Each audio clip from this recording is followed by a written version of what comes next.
So good evening everyone. I am Bharti Kalita and now I am going to say something about this lesson. It is class 9 NCERT CBSE first lesson of political life, civics. So the name of the chapter is Democracy in the Contemporary World. So read this overview. Here it is nothing that it is here that why this book is about, what is there in this book and what we can learn about democracy in the chapter there. So it is nothing important there. So now two tales of democracy. Workers of my country, I have faith in Chile and its future. Other men will overcome this dark and bitter movement when treason seeks to prevail. Keep in mind that such sooner than later the great avenues will again be opened, through which will pass free men to construct a better society. Long live Chile, long live the people, long live the workers. So these are the last words said by the president of Chile, when Salvador Allende at the time, when Chile was democratic at the time, he was the president of the country.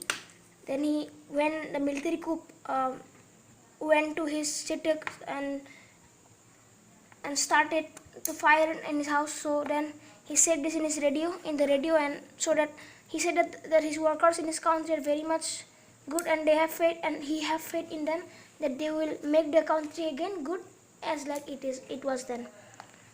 These are some extracts from the last speech of Salvador Allende, pronounced Allende.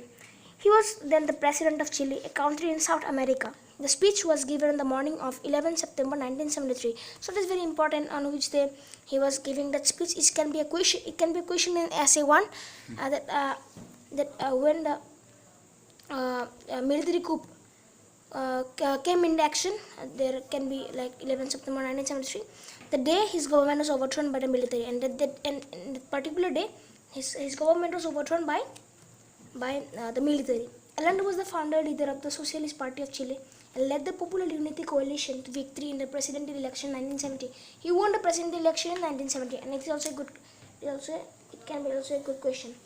After being elected the president, Allende had taken several policy decisions to help the poor and the workers. So when he became the president, he helped the poor and the children very much, because he distributed free milk and education to the children. He reformed the education system and also helped the farmers in a little bit, like they are giving some farming land and some money, like that. The landlords, the rich, and the serfs opposed these policies, and some of the bad people, like the rich, very rich people and the serfs, opposed these policies. Some other political parties in Chile also opposed the government. The military coup of 1973. On the morning of 11 September 1973, the military took over the seaport. The defense minister was arrested by the military when he arrived at his office. The military commanders asked the president to resign. Allende refused to resign or leave the country, but realizing the danger to the country and his life, he addressed the people on the radio. So when he realized that he is in danger and his country is also in danger, then he announced these words that I have just exported just before this one. You can see I am giving up lines. So this phrase he said when he thought that his country was in danger, and it was in the radio. That's because in those years there was not much, there was no good way of saying something in like television. There was not so much developed that television can be used as much as they can. Then the military surrounded the president's house and started bombing it. So as I have said, I think because that the military had started bombing in it. President Allende died in the military attack. This was the sacrifice he was talking about in his last speech. A government elected by people was overthrown by the military through conspiracy and violence. As you know, democracy. What is democracy? Democracy is the government that is elected by the people and for the people and of the people. So it was selected by the people, but it was overthrown by the military, who was not chosen by the people. They were not democratic. They were monarchy. They are military. What took place in Chile on 11 September 1973?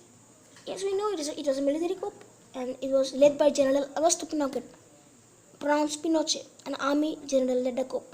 The government of the United States of America was unhappy with Allende's rule and is known to have supported the funded activities that led to the coup.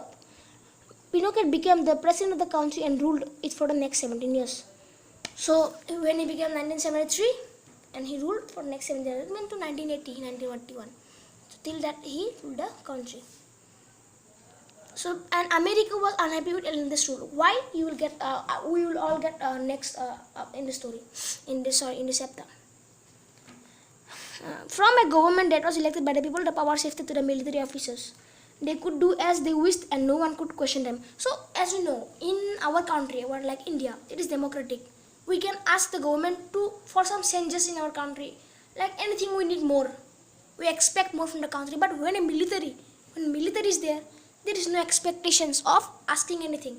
It is impossible. If you ask anything, if you question against them, you may be killed, or may be imprisoned, or may be guillotined. Thus, a military dictatorship was established in Chile. Yes, a military dictatorship was established in Chile. Pinochet's government tortured and killed several of those who supported Allende and those who wanted democracy to be restored. So Pinochet tortured and also killed many people who wanted to support Salvador Allende. They just wanted the people to make in their own way. They want to be democracy. So this included General Alberto Bachelet of the Chilean Air Force and many other officers who refused to join the coup. General Bachelet's wife and daughter were put in prison and tortured. So General Bachelet's wife and daughter were also put in prison and tortured. More than 3,000 people were killed by the military. Many people more were reported missing. No one knows what happened to them. So no one knew what happened to them. So now this is the end of part 1. I think you have understood, and we will continue the part 2 in the next episode. So please subscribe this channel. Not a channel, I just thought that you will just understand something, because I like to do such works.